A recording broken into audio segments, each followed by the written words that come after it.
Mesdames, Messieurs, bonsoir. À l'émission Le Touche à tout, cette semaine, j'ai le plaisir d'avoir deux invités. Dans une deuxième partie, j'aurai le plaisir de recevoir Manon Couture, celle que l'on connaît mieux sous le nom de Manon des Trois-Monts. Bien sûr, on va parler des Trois-Monts à Coleraine. Mais comme premier invité, j'ai le plaisir de recevoir mon chroniqueur que j'appellerais sur le plan international, Vincent Blais. Bonsoir, Vincent. Bonsoir, Pierre. Bien sûr qu'on va parler des élections américaines. Ah oui, pourquoi pas? Pourquoi pas?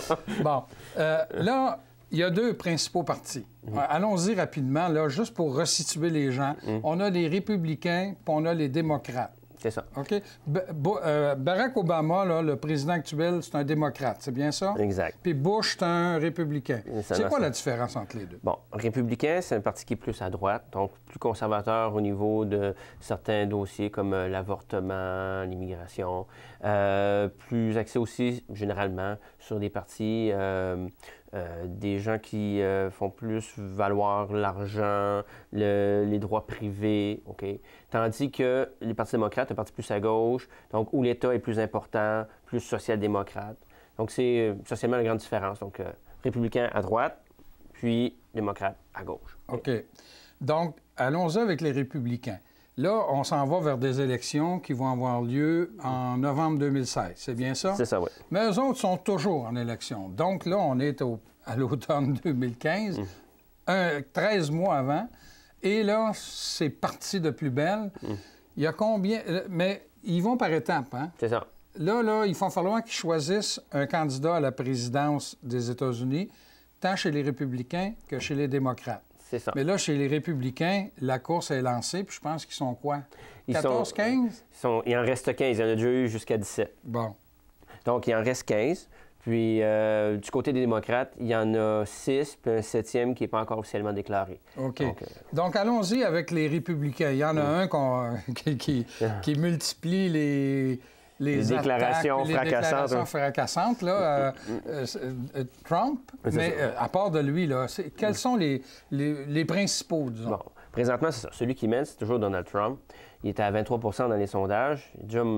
Il a déjà monté jusqu'à 33 mais il y a eu un débat récemment au mois de septembre. Puis sa cote de popularité a baissé parce que ce qu'on reproche à Trump, c'est qu'effectivement, il fait des déclarations intempestives, entre autres sur les Mexicains qui traversent aux États-Unis, qui sont les pires... des voleurs, des violeurs. C'est ça. Puis il faudrait construire un mur pour séparer États-Unis du Mexique, puis refiler la facture au gouvernement mexicain. Enfin, ah ben oui.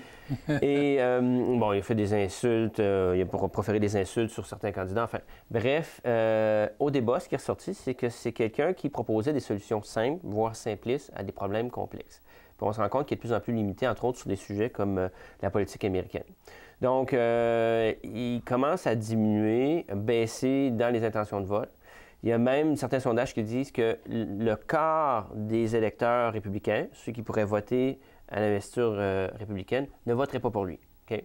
Bon. Puis c'est clair qu'il ne fait pas l'affaire des républicains. L'establishment, je crois. Oui, effectivement. La haute direction. Juste pour citer un commentateur de Fox News, ça c'est une chaîne de télévision américaine qui est très à droite puis très proche des républicains. Le commentateur disait c'est une très belle image. Chaque éruption sulfureuse venant des entrailles du phénomène volcanique Trump mine les probabilités d'une présidence républicaine. Hey, ça veut tout dire, ça. Donc, à chaque fois qu'il fait des déclarations, à l'emporte-pièce, comme ça, il réfléchit. C'est clair qu'il tire dans son but, pour utiliser une expression simple. Donc, il y a lui. Il y a combien de candidats sérieux, là, à part... lui, il y a 23 je ne le considère pas comme un sérieux, mais en tout cas, c'est lui qui a le plus. Mais n'empêche, tous les analystes s'entendent pour dire qu'il faut comprendre que les primaires, les élections qui vont déterminer lequel de tous ces candidats-là va représenter le Parti républicain à l'élection présidentielle du mois de novembre 2016, on s'entend pour dire qu'il va au moins réussir à se rendre jusqu'aux primaires du mois de l'hiver. Ah, bon, OK. Donc, jusqu'à l'hiver 2016, c'est sûr. OK. C'est un multimilliardaire. Donc, il a les moyens de ses ambitions. Ou de ses folies. Oui, c'est ça. Donc, enfin. ça en est un. Là. Les deux autres qui sont quand même assez forts, parce qu'après ça, vous comprenez que ça s'égrène. Il y en a qui ont même pas 1 dans certains cas. Sur les 15. Sur les 15. Okay. Et il y a Ben Carson, qui est le seul candidat noir chez les Républicains, qui est un auteur, qui est aussi un ancien neurochirurgien a quand même le mérite d'avoir réussi la première séparation de 2 Siamois reliés par la tête. Donc, c'est quand même pas rien. C'est pas un 2 de pique. C'est ce que tu me voles les mots de la bouche. Ouais.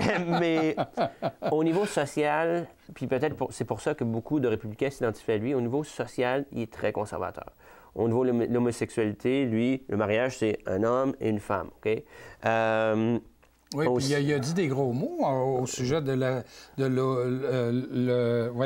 l'homosexualité. Pour lui, ça représente... Il l'identifiait presque à la bestialité. C'est ça.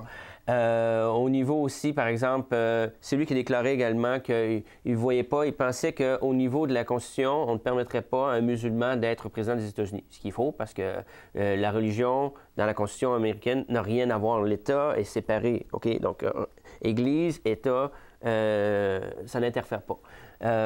Puis aussi... Mais dans les votes, oui. Oh, tout à fait. C'est clair que la société américaine est très religieuse en général. Puis aussi, c'est quelqu'un qui est opposé à la réforme de santé qui a été faite par Obamacare. C'est ça. Ah bon. Donc, il disait que c'était, je vous rappelle, c'était un noir, donc il avait dit que c'était le pire fléau depuis l'esclavage. Oh mon Dieu, c'est rien, ça, là. C'est rien. Bon.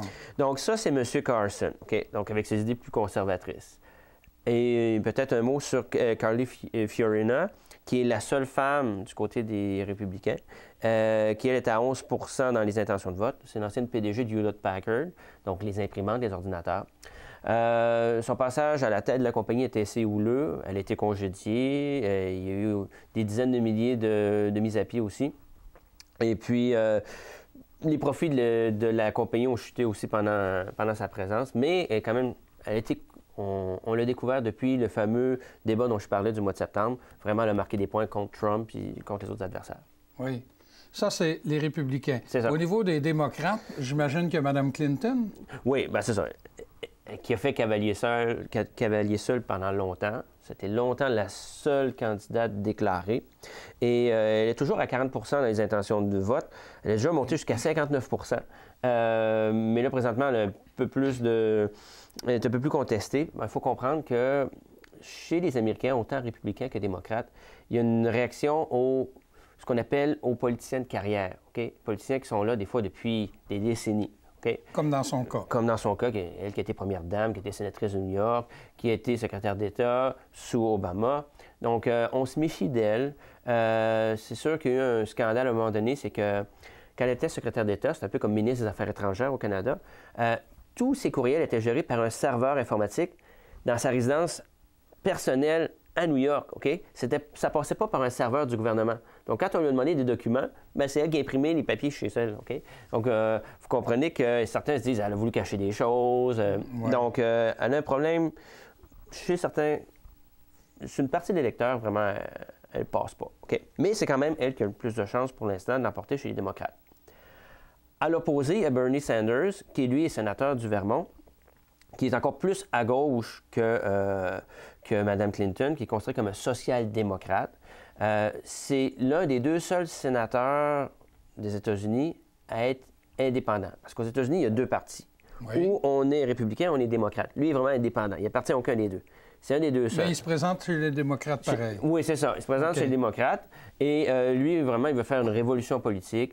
Et il veut... c'est quelqu'un qui est pour l'avortement, pour le mariage pour tous. OK? Donc, vraiment, c'est quelqu'un qui est très progressiste, puis qui bouscule encore son parti, parce que les démocrates sont à gauche, mais pas aussi à gauche que ça. Pas autant. Non, pas autant, c'est ça.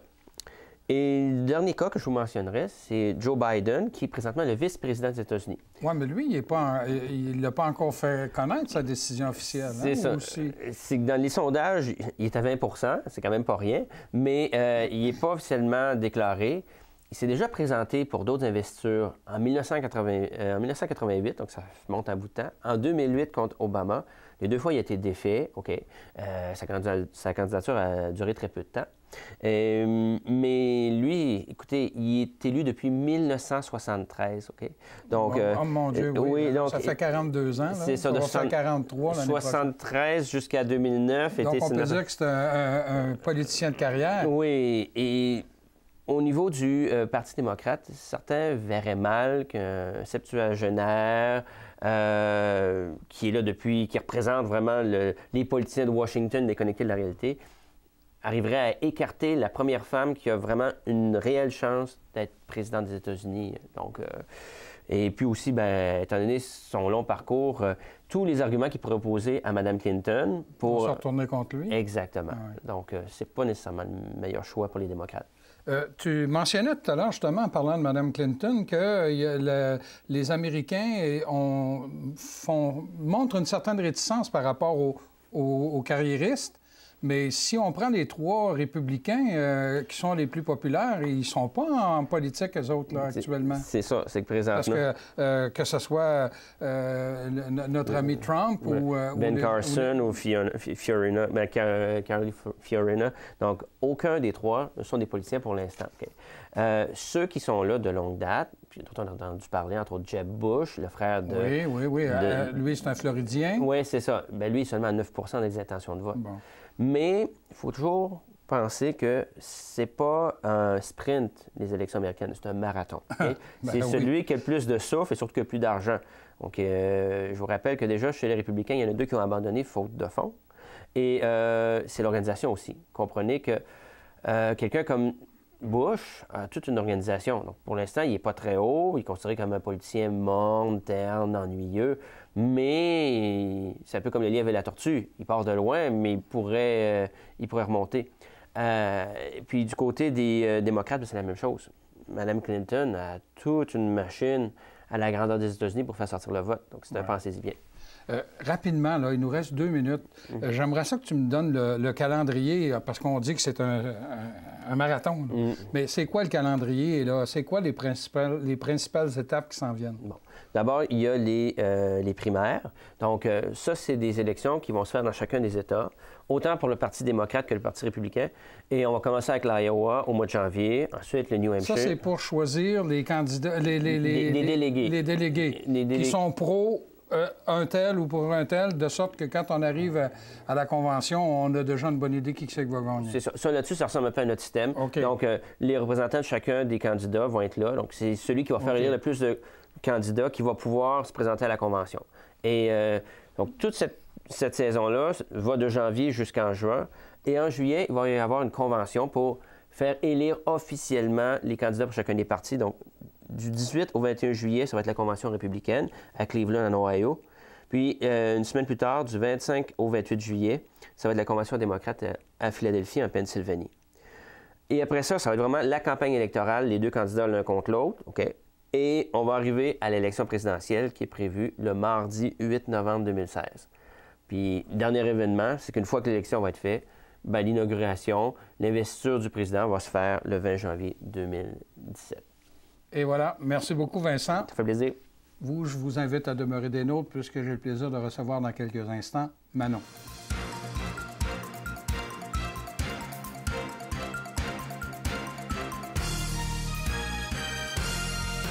Comme deuxième invité, j'ai le plaisir d'avoir pour la première fois cette année, parce qu'elle nous a boudé un peu à la première émission, elle n'était pas là, elle a envoyé quelqu'un d'autre.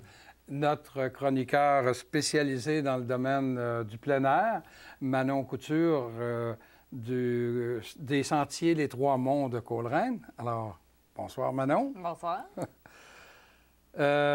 Manon, vous avez gagné, c'est pour dire un prix, c'est pas un prix, hein? Vous avez reçu un beau moment d'appréciation, hein, des gens. Une belle preuve d'appréciation. Exactement. Cet été, on a gagné un concours qui se déroulait dans le cadre de la région de Chaudière-Appalaches. On a été nommé La Merveille de Chaudière-Appalaches. Puis là, je parlais des sentiers. Pas de toi, là? Non. OK. Et en quoi ça consistait, ce concours-là? Ou... En fait, c'est 10 attractions, sites particuliers de Chaudière-Appalaches qui avaient été identifiés par Touristes Chaudière-Appalaches. Et puis, c'est...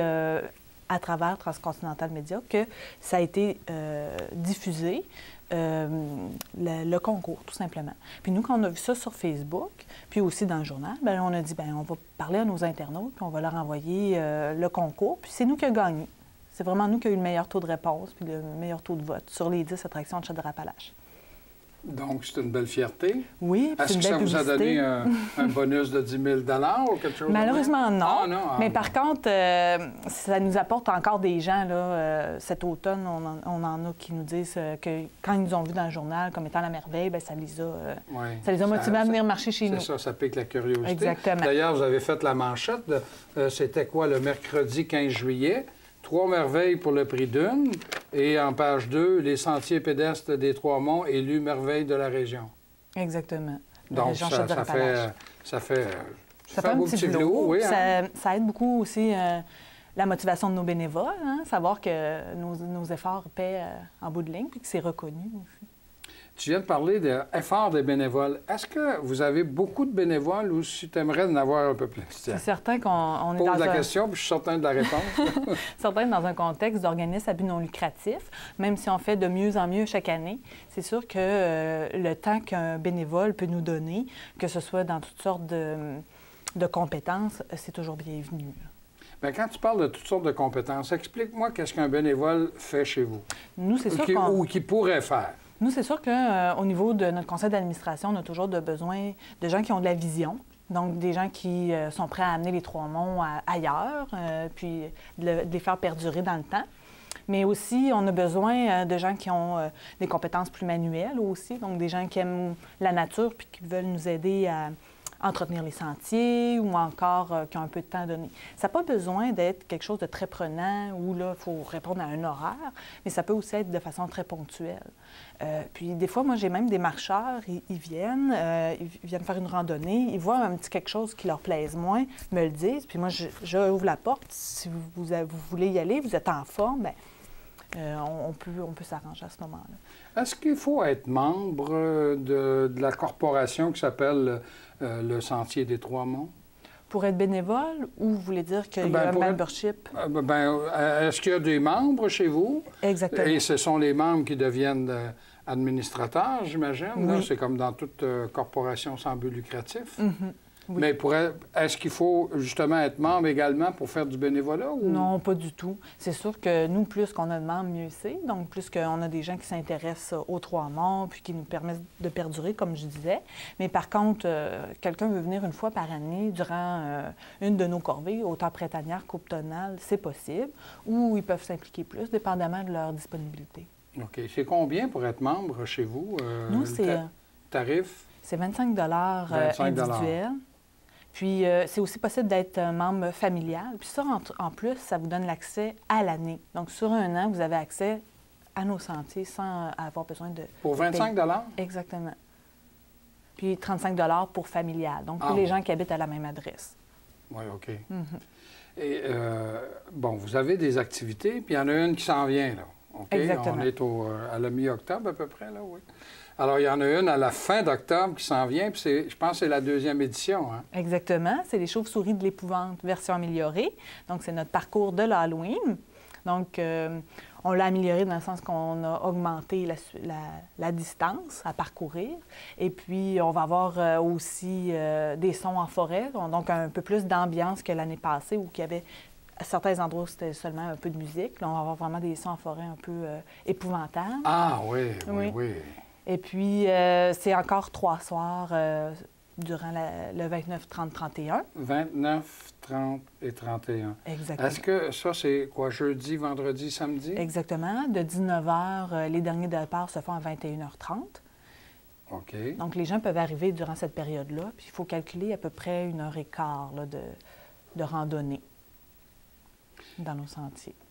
Bon, alors si ça a lieu le soir, je t'ai posé la question, est-ce que ça, on peut considérer ça comme une activité familiale, peut-être le samedi? En fait, moi, je le conseille le soir pour les étudiants ou les adultes. Par contre, le samedi, on a prévu une version familiale de 10 à 2 heures. Donc, là, les enfants peuvent venir dans plus bas âge. Il va faire moins noir.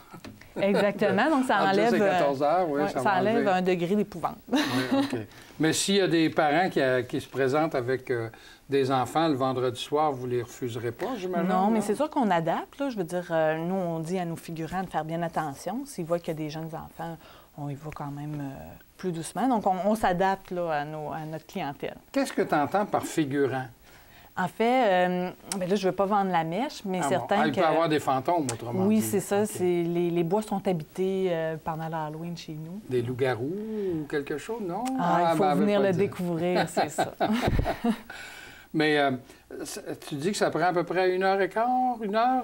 Oui, pour 1 faire heure, le 1 heure et parcours? quart, exactement. C'est certain que moi, je recommande toujours aux gens de bien regarder partout pour ne pas manquer aucun détail, mais ça dépend aussi de la vitesse. Puis aussi ce que les gens peuvent prendre. Des fois, il y en a qui le font un peu plus vite là, parce qu'ils ont hâte d'arriver à la fin. Par peur ou? Oui, je pense qu'il fait quand même noir là, fait que, dans notre secteur. Donc, Oui, il faut dire, pour situer bien comme il faut, là, le sentier pédestre des Trois-Monts est situé dans un environnement très intéressant. Et là, au moment où on enregistre, on ne sait pas encore quand la route 112 va ouvrir, mais on nous a parlé de la fin octobre. Alors là, 29, 30, 31 octobre, ça commence à toucher à la fin octobre. oui, ça pourrait culminer à ce moment-là. Et en quoi ça consiste exactement, là, quand les gens prennent le sentier? Vous avez un parcours déterminé. Exactement. Et là, c'est là qu'il peut arriver toutes sortes de choses imprévues. Oui. Cette année, on souhaite axer... L'an passé, c'était beaucoup plus petit, puis c'était vraiment tout le long du sentier. Tandis que cette année, on veut axer sur des scènes particulières avec quelques éléments à travers. Donc, faire comme des plus grosses scènes, je dirais, où on met en valeur, bien sûr, la chauve-souris, qui est notre animal emblématique pour... Oui, la chauve-souris, les chauves-souris de l'épouvante. Exactement. Puis on veut aussi en profiter pour sensibiliser les gens aux chauves-souris. Donc, la nécessité de faire des aménagements si on le peut. Aussi, nous, on est des anciennes mines sur notre site. Donc, au niveau des chauves-souris, bien, ça peut être intéressant à ce moment-là en termes d'habitat. Donc, on souhaite en parler un peu aussi à travers, puis éduquer un peu les gens sur les chauves-souris, que ce n'est pas nécessairement juste des petites bêtes épouvantables. Oui.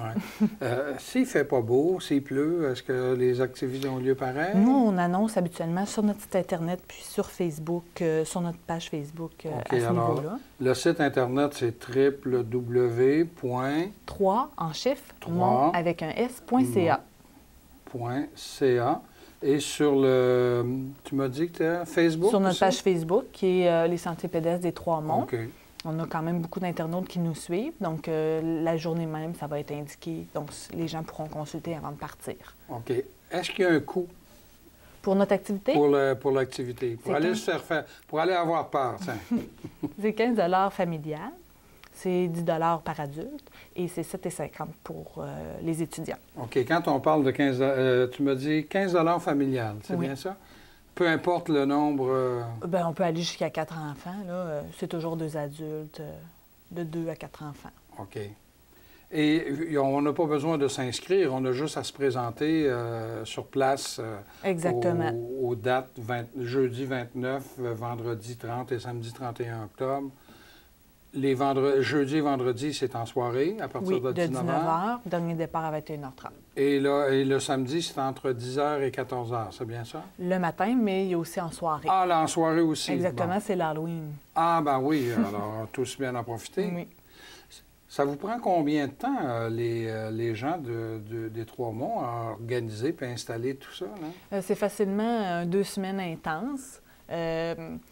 La dernière semaine, c'est quand même quelque chose, là, parce que c'est au niveau des jeux de lumière aussi qu'on essaie d'instaurer en place.